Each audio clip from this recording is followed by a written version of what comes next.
Hello and welcome everybody to our panel discussion about the Muncie LGBTQ plus oral history project here at Ball State University. I am Sarah Allison, Head of Archives User Engagement in the Archives and Special Collections Department in the University Libraries. I would like to welcome you here this evening to hear more about this wonderful project and collection that represents members of our campus and local community. This panel discussion, along with the Q&A portion, is being recorded and will be made available through the Ball State University Library's digital media repository. So first things first, we have a couple of housekeeping rules. You are free to have your video on, but given the number of participants this evening, it would help with the bandwidth for the videos to be turned off. For the time being, we have muted everyone and ask that you stay muted throughout the presentation. There will be time for questions at the end. If you wish to ask a question, you can use the chat box. The button to access the chat is located in the toolbar at the bottom of your screen. When using the chat box, please make sure that the to field is labeled to everyone. This way, all participants can see the question. If you wish to ask your question verbally, we will ask that you raise your hand. This function is also in the toolbar under the reaction button and located at the bottom of the options. So right now, I'm going to ask that everyone who is able to enter into the chat that they can at least hear me and see our presentation slide.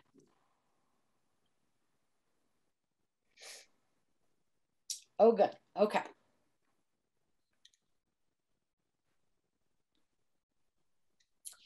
So let's go ahead and get started. This evening, we will be hearing from Dr. Emily Johnson, who is an assistant professor of history and affiliate faculty member in African American Studies and Women's and Gender Studies at Ball State University, where she teaches courses in U.S. history. She is also the director of the Muncie LGBTQ plus History Project, which she founded in 2018. Her research, which focuses on gender, sexuality, religion, and politics, has been featured in a variety of scholarly and public venues, including the Washington Post. Our other guest this evening is Emma Cieslik. Emma is a current MA student at George Washington University, pursuing a graduate degree in museum studies. She graduated from Ball State University in May of 2021 with a BA in public history and general biology, with minors in anthropology and Spanish.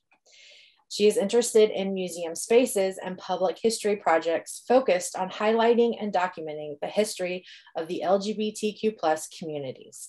She worked with the Muncie LGBTQ plus Oral History Project for a year while a student at Ball State.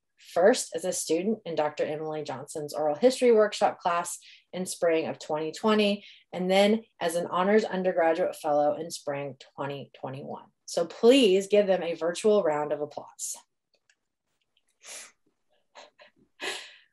Okay, so we're gonna go ahead and get started, and I'm just gonna kick things off with a really easy question. Emily, can you talk about how the project got started? Absolutely. So I moved to Muncie in 2017 in order to take a job as a history professor at Ball State. And as part of getting to know the local community, I started going to the Mark III Tap Room downtown, which is a local gay bar. And one night I was there, I showed up, and there was this spread all in the bar, all like chips and dip and veggies and dip. It was very, very cute, very wonderful. And I asked what was going on, and they said, it's our 50th birthday. And I did the math in my head and thought, wow, like that is before Stonewall, which is an event in 1969 that we mark as this watershed moment in LGBTQ history. And to think that this bar had continuously existed in Muncie since before that moment really excited me. And I thought, we need to record this history. We need to learn more about what it's like to be part of an LGBTQ community in a relatively small Midwestern city, which is something that's not really seen a lot in the scholarship so far. We have oral history projects of queer communities in big cities and even some rural places, but there's no representation of a place like Muncie. And so I was excited to get that done and to get to find out more about my new home. So what were the next steps after that? After your experience at the Mark III tap room, kind of how did you move forward from there?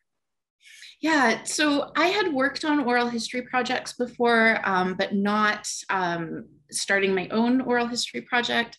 And I was really fortunate that we have at Ball State some great resources for oral history. So I was able to talk to some colleagues and started out just sort of putting out feelers in the community and found out that two people at Muncie Public Libraries had already been working on finding out more about the history of the Mark III. So I partnered with them and eventually got to start this immersive learning class where students are able to come on and as part of their coursework, conduct interviews to be part of the project. So we've just been slowly building up word of mouth. Students have been going out into their communities. We have been going out into the community and finding people who are willing to talk to us and share their stories. Well, that just sounds great. Emma, you worked on this project as a student and a research fellow through the Honors College. Can you talk about your experience and what made you interested in working on this project? Most definitely, most definitely. I started with the project in spring 2020 as part of Dr. Johnson's oral history workshop. So I was really interested up until that point about the oral history process and how it goes into documenting different communities. I had started initially the previous spring of 2019 with the Ball State Honors College Oral History Project, working with Dr. Michael Doyle. And so I was generally interested in the process of oral history, but it wasn't until I first learned about the project and a class with Dr. Johnson that I became intrigued in the Muncie LGBTQ+ community. And given my own personal interest in religious communities, notably Christian and Jewish communities in Muncie and in the Midwestern region of the United States, I thought it was a perfect fit. So I enrolled in the class and gained a greater appreciation for what oral history was by actually conducting it. I conducted 3 interviews. The first 2 with this class, and then continued on as an Honors College undergraduate research fellow in spring 2021. It was delayed a little bit because of COVID-19, but I loved being able to gain hands-on experience with the work. Wonderful. So I thought now after we kind of like talked about how each of you were involved in the project, I thought maybe let's talk about the process. And Emily, this might be a question for you. You know, how many interviews have you conducted and how many are in the collection? And we'll kind of talk more about the process of how you got from starting the immersive learning class and then moving it into actually doing the oral histories and then adding it to the collection. Absolutely. And I realized I didn't really clarify what oral history is. It's a method of finding out about communities by interviewing people in the community. And the reason that it's really good for especially studying LGBTQ communities is that these are communities that often that history is a little bit underground. It's not necessarily recorded.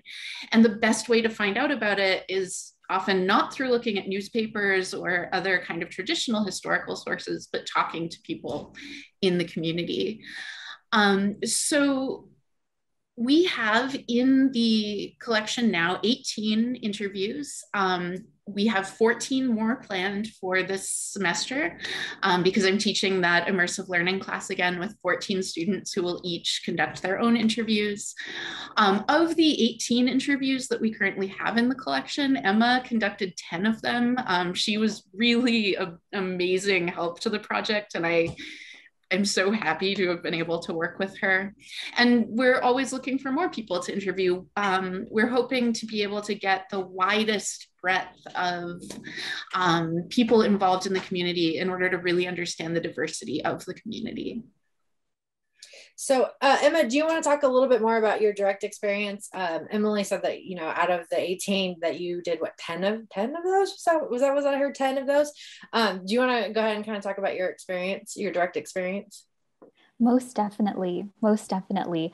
I joined the oral history workshop class and was a little tentative because I really didn't know that much about the Muncie LGBTQ+ community. So I started on the project and knew based on some research I had conducted with Dr. Robert Phillips, an associate professor of anthropology at Ball State, that I was really fascinated about religious communities and how they choose to identify and express that identity. So I had initially, speaking with Dr. Johnson, decided it would be fun for me just to go out and speak with people. So the best way for me to discover names and to engage with people was not to go to the archives per se initially, but actually to go to the religious communities themselves. So I was walking up to First Presbyterian Church right behind the dormitory where I lived on campus and engaging with many of the people that I ended up interviewing through the project. So a lot of it snowballed from real life connections that I had made pre-COVID-19 pandemic and people that recommended other additional people and stories to be recorded. So a lot of people at the end of the interview, either before or after closing out the recording, would recommend others. And it was exciting to see at what point we had already interviewed or had set up interviews to interview those people they recommended. And that's kind of how the 10 interviews came to be throughout the project. So those were the 10 participants that you interviewed and found. Emily, can you talk a little bit more about how you found some of the other participants and maybe some ways that you would like to continue to engage the community?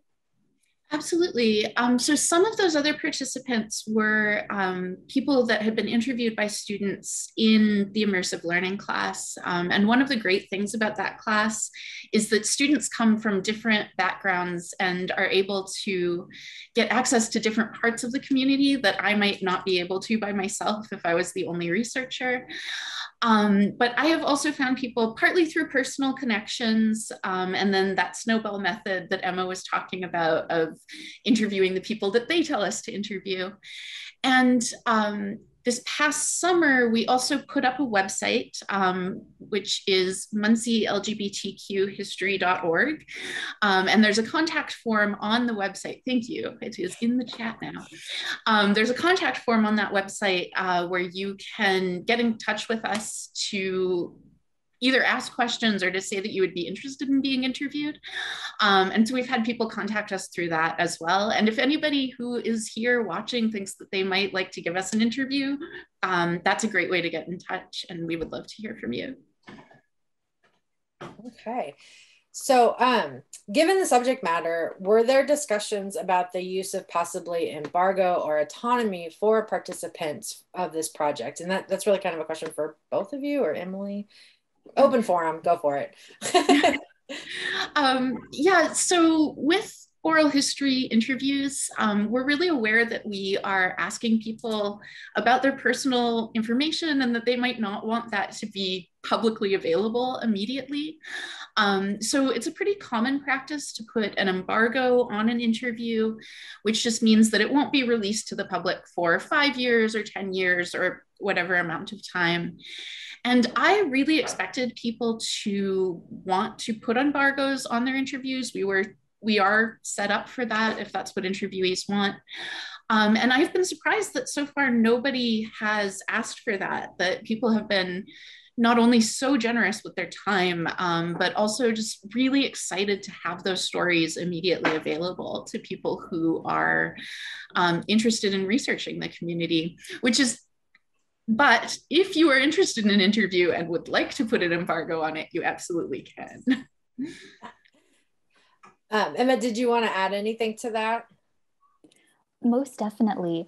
Going along with embargoes on interviews, a lot that we've discovered throughout the project is how best to accommodate the needs of different interviewees. So whether it means taking a pause on the recording session as we go through, or as I mentioned earlier, stopping the recording before mentioning other names in order to avoid outing anyone else in the community. A lot of the project and what I've loved learning from Dr. Johnson is how best to accommodate the needs and wants of interviewees and how important an aspect that is to oral history. So we're still kind of talking about the process of the project, from finding participants and finding and actually conducting the interviews. So in other oral histories, there have been other oral history projects, there have been audio interviews. So what has been the format for this project specifically? So like I said, we are really lucky to have some resources already here on the Ball State campus, including an oral history recording studio, which we started out using, that's all set up for video interviews. And so we started out doing video interviews in that studio. And then when COVID-19 hit, in the middle of the first time that I taught the immersive learning class, we had to switch to Zoom interviews, and I was a little bit worried about that, but I think it ended up turning out really well. And Emma has some great things to say about that. Most definitely. It ended up, surprisingly, I thought that engaging with a video version of an interview would be a little bit different, because we maybe lose some of that content information of engaging in person and speaking with the person right across the room and sitting in a chair right next to you. But surprisingly, what ended up happening was when people were interviewed in their own home, there was a level of comfort and intimacy that was given by Zoom interviews, with the same thing as we were able to capture the context of where they lived and where they were sitting. So one of my favorite interviews was Pastor Robert Abner, who is the pastor of Grace Village, an open and affirming religious community based in Muncie, right around the back of First Presbyterian Church. And I absolutely loved his interview because he came to us on Zoom with all of the crosses and rosaries and religious devotionals that he had put up on his wall. He called it his prayer room. And if we had conducted that in an oral history studio, we wouldn't have that content for posterity. And it offered a really interesting insight into how he went about his religious process and his practice. So in the end, it ended up being a surprisingly useful medium. Zoom ended up also being extremely useful for transcripts down the line. That is true. That is really actually very helpful. I've learned that actually with these presentations that we've been doing with the community, and also to some of our instruction sessions that we've done. So Emily, I actually have a follow-up question for you. Since you have worked on other oral history projects in the past, could you talk a little bit about the difference between conducting an interview via audio and video? And I mean, Emma kind of already talked about her experience with how that affected this project, but I think we'd like to hear from your perspective as well. Yeah, absolutely. And one other thing I would add about Zoom is that it's allowed us to capture the experiences of people who grew up in Muncie but aren't here anymore. We have been able to interview people who are now in Texas and California. So that's also been a huge benefit of it. In terms of interviewing people, audio or video, I think video is nice because we do get that extra information about how they present themselves and what's important to them in their backgrounds. But when we interview in person, the camera ends up being kind of between the interviewer and the interviewee. It can be a little bit more intimidating, whereas when we just record via audio, usually the recorder is just a little thing. Sometimes now we are able to use our phones, and so it becomes an easier thing to ignore. And I think there are pros and cons. Sometimes having just that audio interview allows people to get a little bit more comfortable and to forget that they're being recorded. But then we lose out on that visual information that we would get with video recording. So I kind of want to keep going with the process of the project. And I'm actually going to kind of throw both of you a question that we actually hadn't discussed about in our pre-planning meeting, but I just thought about it right now was, actually, would each of you kind of think about and maybe provide us with like the one fun or interesting story that stuck out just a little bit more? Like give us a little bit of details of what people might find if they go and they look at the collection and they listen to the oral histories. Just give us a little bit of snippets from different oral histories that you guys have worked on for this project. Do you want to go first, Emma? I'd love to. One of my favorite ones that we conducted was actually the first or one of the second ones that I conducted with Reverend Kate Johnston. So she is an ordained minister within the First Presbyterian Church. And I initially met her during that first day when I went to First Presbyterian. So I was kind of wandering around the back like corridors of the church, trying to get in contact with a pastor or a minister who could connect me to who was in charge and who was engaging in outreach ministry within the community. And I eventually ended up running into Kate, such a sweet person who also works as a practitioner of faith at Ball Memorial Hospital. So she works as a chaplain offering religious services to individuals of all different faiths within that hospital setting. So when we were conducting the interview, it actually came up when Dr. Johnson and I were meeting her prior to the actual oral history interview. And we kind of had to say, we want to get this all on tape. Hold on just a couple minutes. So she spoke to us specifically about her work and her research during her theological seminary training related to gendered understandings and structures related to the birth of children within hospital settings. So one of the most interesting outgrowths of the project was really learning more about how she was impacted by the specific gendered notions of identity within birth clinics, but also how different couples of different sexual or gender minorities were engaging with the delivery and NICU units. So it was really interesting to learn more about her own perspective. She specialized in delivery and labor units and care for new mothers, how that was involved in an active part of the Muncie LGBTQ community. So it really opened my mind to what is this whole project about? So we interviewed down the line other chaplains within the community, which was really, really exciting. And Kate is doing such interesting work with thinking about intersex births. So babies who are born whose biological sex is ambiguous, and how to support parents through that when they're facing all of this, it's a boy, it's a girl, and feeling left out of some of that celebration of their child's birth. That was so cool to hear about. One of the people who has contacted me through the website was a Ball State alum who had been involved in the early years of Ball State Spectrum, which is the LGBTQ plus organization on campus. And since then, he has lived a really fascinating life working on Broadway in New York, and now working in the theater community in Texas. And one of the things, first of all, I was so excited to be able to interview him, and wouldn't have been able to without the pandemic, because it didn't occur to us to use Zoom until the pandemic. And it was really cool to be able to hear him think about comparisons between Muncie and other places he's lived. And you might expect that it would be that, oh, New York has this like better community, or Austin has this better community because it's bigger.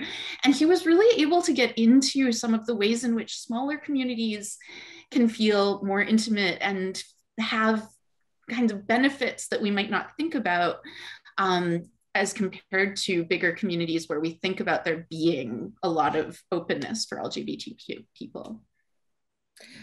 Yeah, I think that that's a really interesting take. Emma, I know in your interview that is also in the collection, you kind of talk about your experience in Muncie being from Chicago. Can you give us a little bit, talk a little bit about that? Most definitely, most definitely. That was actually the joy of the project. Was one of the concluding interviews I did, I was not the interviewer. So a lot of the efforts of the project is also documenting what does it look like to be conducting interviews within this project, because it varies. And I know my perspective is going to change 20 years from now versus what I experienced when I was actively working on interviewing people. So from my own perspective, growing up in Chicago, pride was always a thing that I experienced and engaged with. It always existed there. And the LGBTQ plus community in Chicago always had a very firm structure and foundation.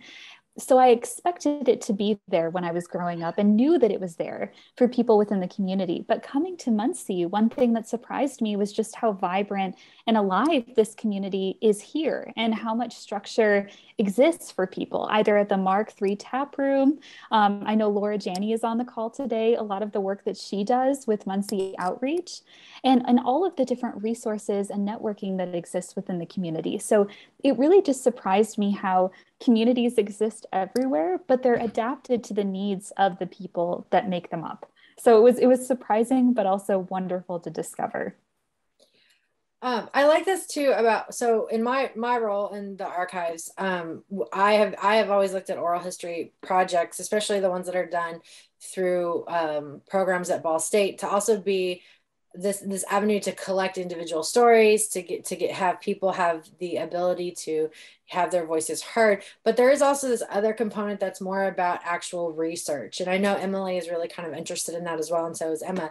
And you kind of touched a little bit on it tonight in some of the examples that you've given. Is there anything else that you might want to say about the research value of this collection and the project that you're working on? Absolutely. So what I'm really hoping for is to create a big archive that represents the diversity of our community so that future researchers will be able to use it in order to draw conclusions both about this community in Muncie and about the kinds of small Midwestern cities that really are under-researched when it comes to this kind of history. I feel like I had something more to say and then I totally lost it. Do you want to add to that? Most definitely. This past spring, at the same time that I was working on this oral history project, was also contributing to the Midwestern Stories exhibit. So it was run out of the English department by Dr. Catherine Ludwig, a professor of English at Ball State. And a lot of what we did was researching different aspects to identity about being Midwestern that aren't traditionally identified with it. So one thing I was super excited to tackle was a lot of people think Midwestern means white and straight. And that isn't necessarily true, because a lot of the research content that we came out of the interviews was there's a diversity of sexual and gender identity across the Midwest. But not only that, there are communities there that support and celebrate that identity that often don't get acknowledged or even documented. So the research that I pulled from the project contributed a great deal to the exhibit I developed for that. It just ended at Minnetrista Cultural Center a couple weeks ago. Yeah, I got to work with some of the students. I think that I actually did the instruction session with your class, Emma, in the spring last year. But that brings me kind of back to this idea of the Midwest and Midwestern stories, and also to asking some questions about the lovely logo that we all see on the screen, which I absolutely loved when I first saw it for the first time. And I do know that the project is also kind of connected with the Center for Middletown Studies as well. So Emily, I wanted to, if you open up the floor, if you wanted to talk a little bit about that. I think that's what I wanted to talk about and forgot. So thank you. And in relation to the logo, I have to give a shout out to the Muncie Map Company who made that for us. They are very cool and if you don't know them, have an amazing shop downtown with great maps and t-shirts and things, and you should definitely check them out. So the Middletown Studies Center is based on something called Middletown, which was written in the 1920s and was one of the first sort of big sociological studies of a town, of a whole city.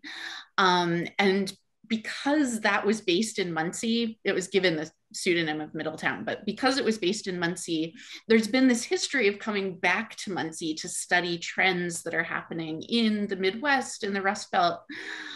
It was originally chosen because demographically, it was the closest to average America. So in terms of the age and other demographics of people in the city. And one of the things that the Middletown Studies Center has been trying to do, especially recently, is to make sure that we're also capturing the more diverse histories of places like Muncie. Famously, the first edition of Middletown did not discuss race or people of color at all. And it wasn't until decades later that they came back and added that into the study. And so my sort of contribution to trying to diversify this history has been to add in those histories of LGBTQ people who, like Emma said, we don't necessarily expect to see in smaller places and in the Midwest based on stereotypes that people might have about the region. Well, definitely a shout out to the Muncie Map Company, because I absolutely love the logo, and it is also the logo on the collection, which we'll look at the end, towards the end of the presentation. But we do have a question in the chat, and I'm gonna go ahead and read it for the recording. It's from James Mitchell, and he says, "I'm curious about the age range of the people who have participated up until now. Do you feel those are representative of the age ranges of the society at large? Thank you for asking that. So unlike many oral history projects, we are open to interviewing anyone above the age of 18. Often oral history projects are interested in interviewing more mature people because they have more life experience to tell us about, but we are really interested in capturing the experiences of people across age ranges and across different experiences within the community. So far, I think our interviews are reasonably representative. We have people ranging from, I think, the youngest is 19 and the oldest was in their 70s. And we have sort of people across that range. I'm not sure if it's perfectly representative, but I'm happy with the diversity that we have. So we have a couple of other, oh, and James says that's great, thanks. One other question, a couple other questions. So Jessica Rogers asked, how great of an effect do you think the presence of the university community, sorry, it was kind of split between, has on the community of the LGBTQ community? That's such a great question. And I think when I started doing this research, I expected that there would be more of a connection between the university and the fact that there is such a vibrant LGBTQ community here. Often universities can bring a lot of diversity to an area. But in fact, we have found that there is kind of a split between an LGBTQ community at the university and the LGBTQ community that is not affiliated with the university.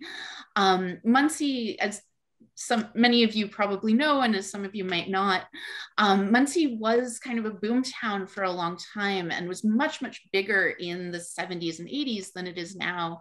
And it was actually known for being kind of the place that you would come from all around to go to the bar on the weekend. And it was also known for having the most adult bookstores per capita in the region. And so it kind of developed this culture of open expression and kind of sexual diversity that I think is surprisingly disconnected from the university in some ways. But at the same time, the university has a super vibrant LGBTQ community itself. It has more than one organization, although Spectrum is the main organization on campus. And so it's been really cool to see both the divergence between those communities and the connections between them. Emma, do you want to add anything for that question? I think the only thing that I'll add going along with that is that mainly the connection that I was seeing in the interviews I conducted was resources in faith communities for people at the university. So one of the main things we focused on was Grace Village that kind of sprang out of a need in the university community for people who identified as LGBTQ+, but also wanted a religious space. So they felt they weren't as comfortable to go to the traditional church space or one that they would see down the block, but they wanted one that was unique and open and affirming. Beautifully open and affirming. So a lot of it that I saw came out of growth related to the university community and it being there, but mainly those opportunities focused on younger individuals that were currently enrolled in the university. So we have a couple more questions. Wendy Schultz asked, I'm interested in the questions that are asked during the interview. Could you highlight a few?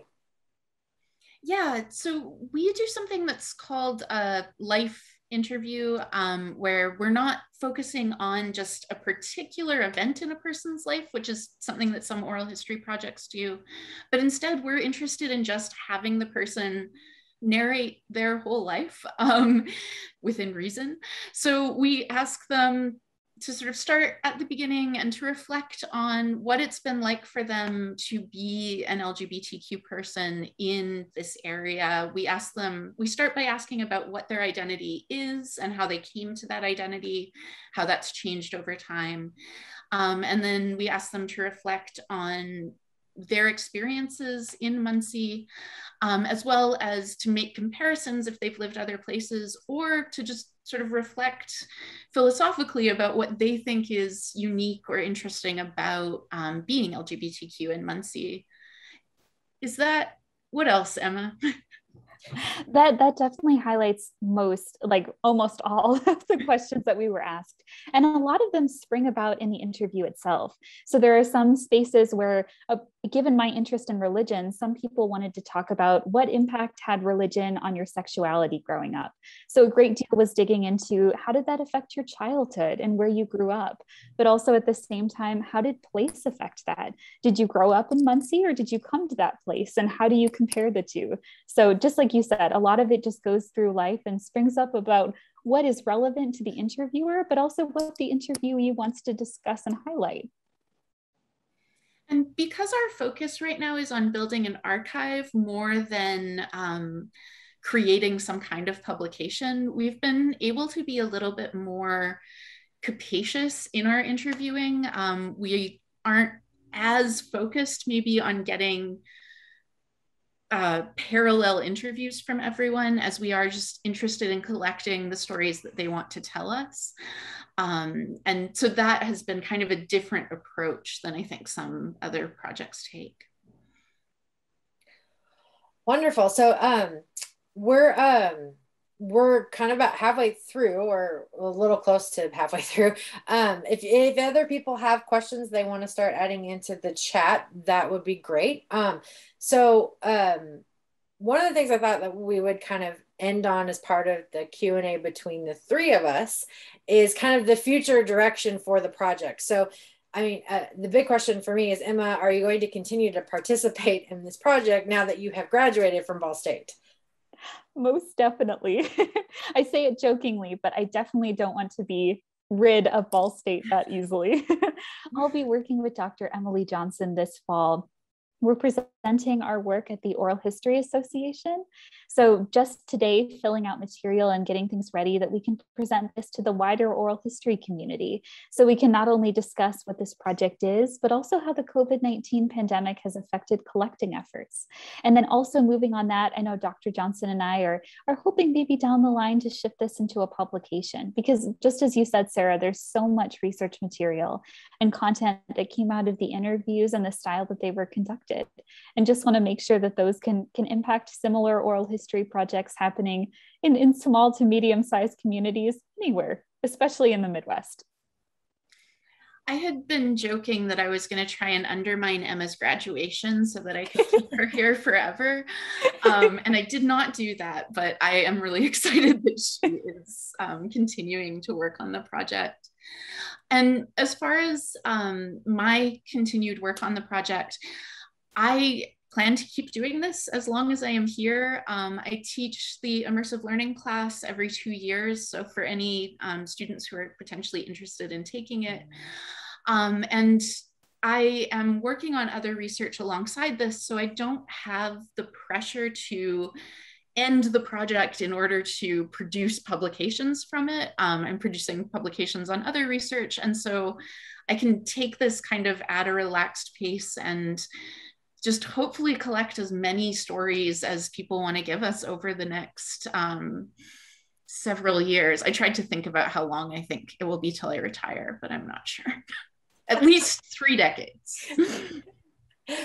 Well, it's been it was a real pleasure for me to work with your class in the spring, and then to get the collection up into the DMR, which I'm gonna change the slide so everyone can kind of just see. So here's the picture. It's a screenshot of what's in the DMR and the collection landing page. And I'm gonna try and actually click on the link and see what happens.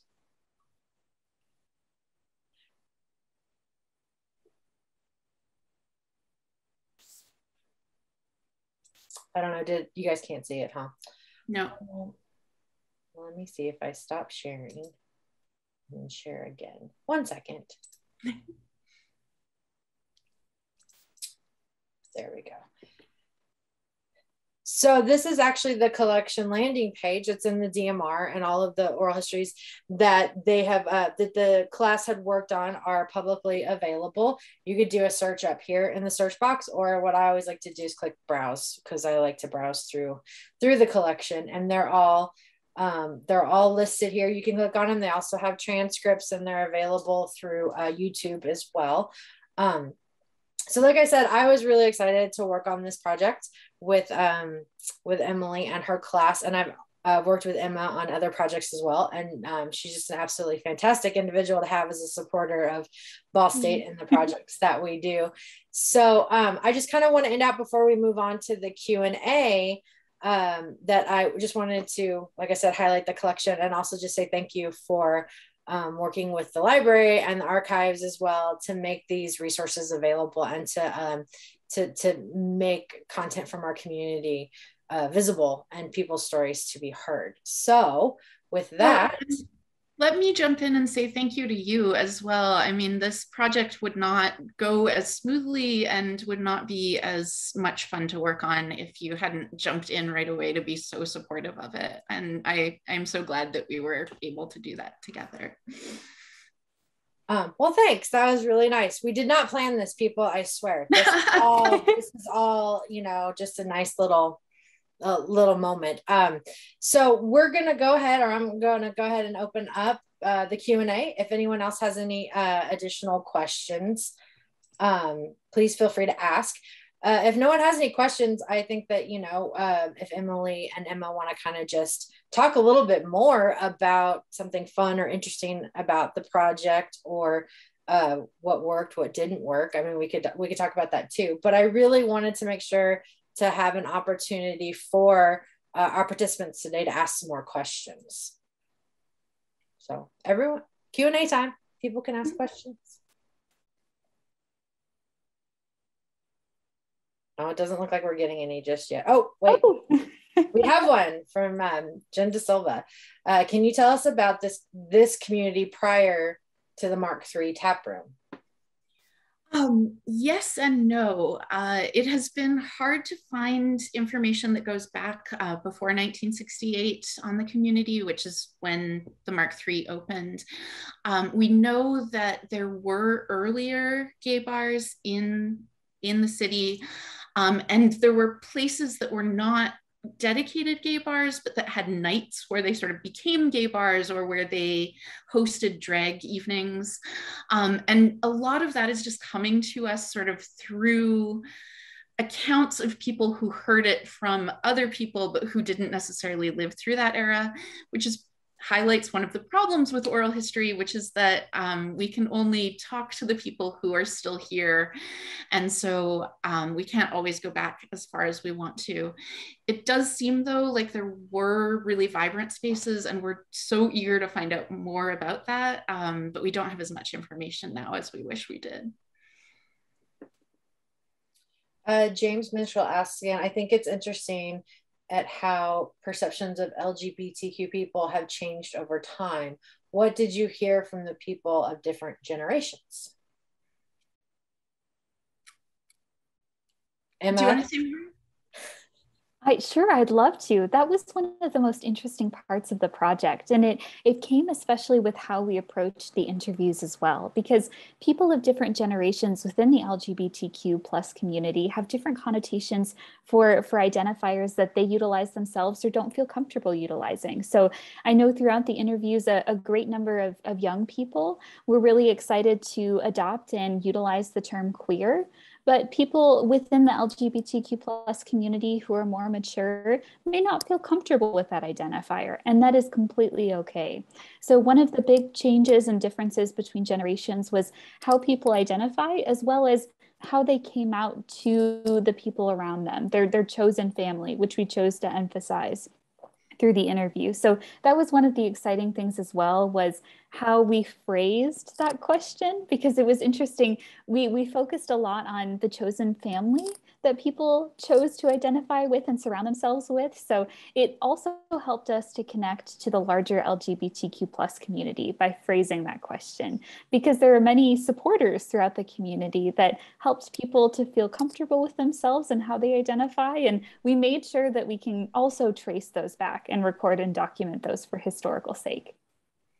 And one of the things that I think is really interesting that we're seeing change in the community right now is that the younger generation is really exploring so many different aspects of identity and so many different ways of understanding and labeling both gender and sexual and romantic identity. And so some of the younger narrators that we've talked to have had really interesting things to say about how they identify in ways that are really specific that maybe weren't available to some of our older interviewees. And also talking to some of our older interviewees who are starting to think about those things in new ways, influenced by the younger community. And so it's been really neat to see not just how people's experiences of reactions to their identity changed, but also how people's ways of understanding identity have changed over time and how that varies between different generations.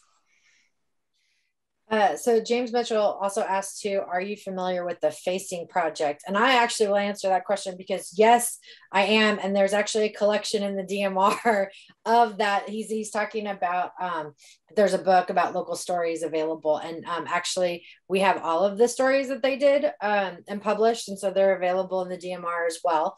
But I also will ask that question to our panelists. Are you familiar with the Facing Project? Yes, I am. I found out about it early on in this project because a lot of it sort of overlaps. It's such a cool project. And I guess all I will say is those interviews are available and are so cool to watch. So Augusta Isley also asked if someone wanted to participate or give an oral history, how do we get them hooked up? And I guess I'm trying to get back to the chat to give you the link. So 1 second. And I will say, in the meantime, you can contact me. I can give you my email address. It is esjohnson2@bsu.edu, or you can look it up on the BSU website. And Sarah's going to share, the project has a website that you can enter information through a contact form. So whatever is most comfortable for you, going through the website, emailing me. You can also call my office. My phone number is on the Ball State website as well. I would love to hear from any and all of you who are interested. I made sure to pop your email in the chat, so that should be in there. Oh, and that also works the perfect. beauty of the beauty of the project is that if anyone is just curious and wants also just to discuss it, a lot of times before interviews, we just sat down and had kind of a pre-interview process of what are you curious about? What are you potentially nervous about? And we also went through, usually before the interviews, and provided interviewees a copy of the list of questions so they could double check if there was anything they didn't really want to discuss or didn't feel comfortable answering. So it's very much tailored to the interviewee. Mm-hmm. I would say, yeah, we are really interested in making this a comfortable process. We so much appreciate people's willingness to share their stories with us and want to make sure that it is a positive experience. We also are, I forgot again what I was saying. This time in the middle of a sentence. Maybe I won't retire in 3 decades. Maybe I'll retire tomorrow. No, you can't. Okay.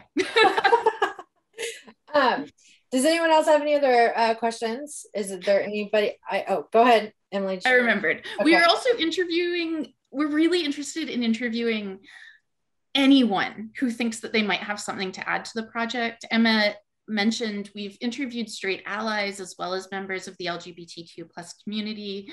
We're interested in interviewing anyone over the age of 18. That is for legal reasons. It's much more complicated to get permissions from people who are not adults, but any adults of any age we're really interested in talking to. So if you think you might be someone who could contribute, but you're not sure that your story is interesting to us, it probably is, and we would love to hear from you. Okay, so last minute questions, throw them into that chat or raise your hand. I think maybe we could end with each of you kind of giving, I don't know, a fun little anecdote, I guess, of the project. You know, a good thing, like, you know, the best thing that you learned from the project, like just a small little kind of thing, not a in-depth thing of kind of how we've discussed this evening, but a small little thing that you might now, especially Emily, you're going on to start the project again this fall. So, you know, what was one thing that you learned that you're going to take forward with this new class? I think the thing that has been most striking to me is just how generous members of the community have been. I, somewhat strangely for an oral historian, am kind of shy, and so I have worried about people not wanting to talk to us, and they have just been so excited and so generous about helping with this project, and that's been something that's really helped me to continue to be excited, to get more excited about it, and to be really excited about continuing it. So I guess I just I appreciate this community so much. Emma, how about you? That as well. Just how generous and open everyone has been in the community, not only with their own personal stories and anecdotes, but also with sharing and connecting us with others whose stories are really valuable to capture. So learning also about local establishments in the community, Morgan Roddy's Queer Chocolatier, Laura Janney's Muncie Outreach, as well as other organizations and companies that exist around the Muncie community and are impacting people to this day. One of my favorite anecdotes that I'll share was I was researching a name that had come across within an interview later in the process. It was one of the last ones I conducted in the spring. And we found out throughout the course of the interview that this person who worked as a photographer was the only LGBTQ+ affirming wedding photographer in Indiana. And it was moments like that, just like when you learn that the Mark III tap room is older than the Stonewall movement and event that happened, that it kind of catches in your breath and you understand the importance of what this project is all about, that we understand what experiences this person had serving in that role and what inspired them to do that. Especially given my own interest at the intersection of weddings are often religious ceremonies that happen within church spaces, and how did this person find it valuable and important to take on that role? So that one's a really interesting story if you're curious to read it about in the archives. Definitely something to go hunting for and learn about.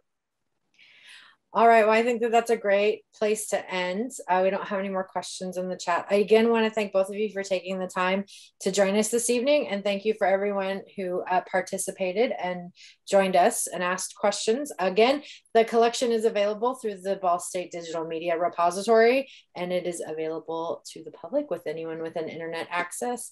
And if you have any questions either about the project or the collection, you can email Emily or you can email me. And thank you again for joining us this evening.